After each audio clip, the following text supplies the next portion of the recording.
So here training the mind is to detach from sense gratification. Like there are certain people who feel that these principles, it's a religious way of controlling the mind. So we should not control the mind. Let us indulge in it, in sense gratification. So by that you can come out of it. Actually, that is also a procedure mentioned even in the religious books. In the Vedic literatures also there are such kind of recommendations. But this kind of recommendations are given to people according to that person on what kind of disease he is in. A person is too much addicted to kill and eat and take alcohol. That is called as pravritti marga. Pravritti means according to our habits, we have been told to regulate. If you are eating every day, suppose they are taking red meat or this meat or that meat and they are overeating. So the doctor will not say one day you stop. So they say you little by little you reduce that, you take some other item like that they recommend. So even in the Vedic literatures, it is said in a Kartik Mass you should not take, or some Mondays you should not take, or some Shravan Mass you should not take. Like that they keep so many restrictions so that that day they don't take, slowly sometime later they will reduce it and slowly come down. Similarly, a person is drinking 10 bottles of alcohol every day, the doctor may say you take 1 bottle alcohol every day. So if that is a recommendation for a person who is taking 10 bottles of alcohol, does it mean a person who has started taking initial stages of alcohol and before he gets into too much of alcohol, they say alcohol is not good, don't touch also. Don't take drugs, not at all good for you. Suppose somebody is too much addicted, then also doctors say drugs are very addictive, please don't take it.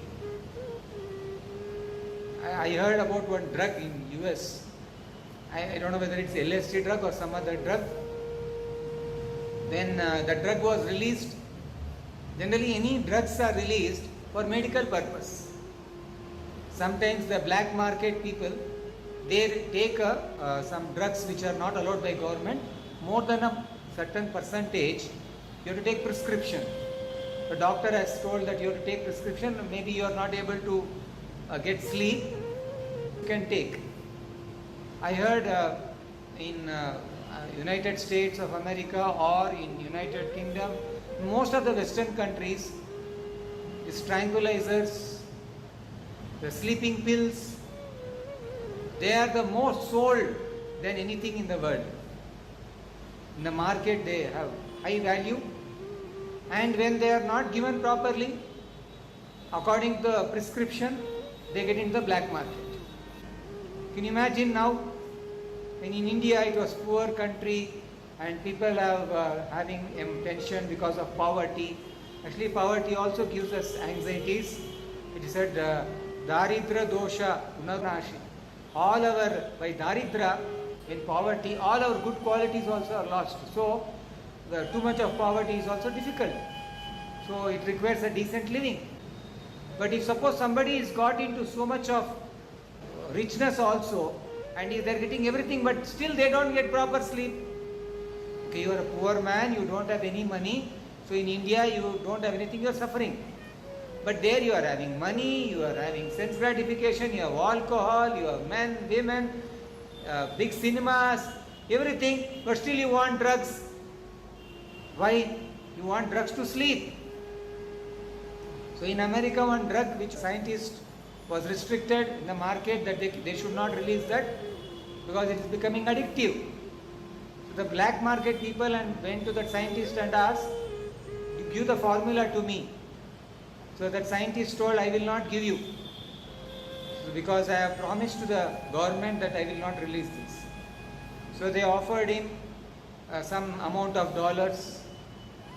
Maybe for example, maybe they offered him some $5,000, $10,000, $50,000. I heard after certain limit, maybe if it is $1 million or $2 million, he agreed, okay. So even after having education, even after having this, they release these drugs and they become addictive. So there is no problem to say, no, don't take drugs. But if suppose somebody is addictive, there are also some means that you can control it by taking little by little. So one is called pravritti marga, one is called nivritti marga. One is accepting it with regulation, one more is total rejection. So spirituality generally recommends you reject it. But in spirituality also, if suppose somebody is not in that platform, they give regulated way of controlling it. So one day they should also say no. Because this body doesn't require more than what is actually it can take. Like our stomach, although you may be feeling I will take one tank of juice or alcohol or whatever, but your capacity is only 2 glass to 5 glasses of mango juice or 10 glasses. That can more than that your intestine, small intestine or your belly, it cannot take up. So this is what this Bhagavad Gita is speaking. Bhagavad Gita is not meant only for saying that, oh, you have to do meditation. So this Bhagavad Gita is a religious book, so I will not follow. No, Bhagavad Gita is giving all these principles. Bhagavad Gita is saying how much you should eat. These are all in Bhagavad Gita only. It is saying what you have to do for your controlling your tongue. It is saying you have to follow anutvekavaram vakyam. If your tongue is too much talking nonsense, make it speak truthfulness. And you should recite the scriptures regularly. Then what you have to do? To make the mind austere, you should detach it from sense gratification. So we should always be trained in a way to be doing good for others.